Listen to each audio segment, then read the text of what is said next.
আসসালামু আলাইকুম। হ্যালো আমার ফ্রেন্ড ফলোয়ার বন্ধুরা, কেমন আছেন সবাই? আমি আলহামদুলিল্লাহ ভালো আছি।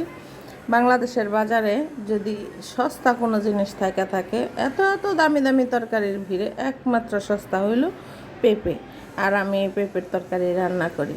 কালকে নতুন বাজার থেকে বাইম মাছ কিনছিলাম। আর আমার তো ঘরে পেশেন্ট আছে, রোগীর জন্য তো পেঁপের তরকারি রাখতেই হয়। তাই আমার একটু সাশ্রয় হয়েছে।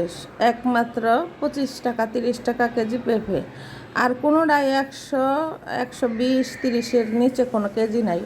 লাল শাকও কেজি, সরিষা শাকও কেজি, সব 100-100-র উপরে। তো আসলে আমার মতো গরিব মানুষের এই সস্তা তরকারি খাওয়াই ভালো।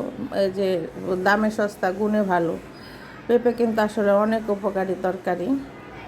সচরাচর আসলে আমরা ঠেলায় না পড়লে খাইতে চাই না আর কি।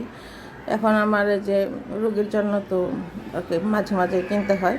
বাচ্চারা খুব একটা পছন্দ করে না। যাই হোক, তো বাম মাছ দিয়ে পেঁপে রান্না করলে কিন্তু আসলে অনেক মজা। কে কে খান আমি জানি না, আমরা ছোটোবেলা থেকেই এইভাবে খেয়ে আসছি। আমার মা রান্না করতো, তো আমাদের কাছে ভালো লাগে। তা আপনারা কেউ যদি না খেয়ে থাকেন তাহলে একবার রান্না করে খেয়ে দেখবেন কেমন লাগে, তারপরে জানাবেন। আচ্ছা, পেঁপেগুলো কিন্তু ভাপ দিয়ে নিতে হয়। ভাপ দিয়ে ধুয়ে নিছি। এখন কষায় সুন্দর করে, অল্প বেশি ঝোল দেব না, মাখা মাখা ঝোলে রান্না করব।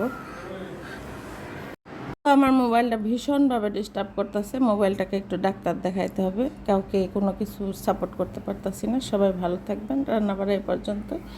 আল্লাহ হাফেজ।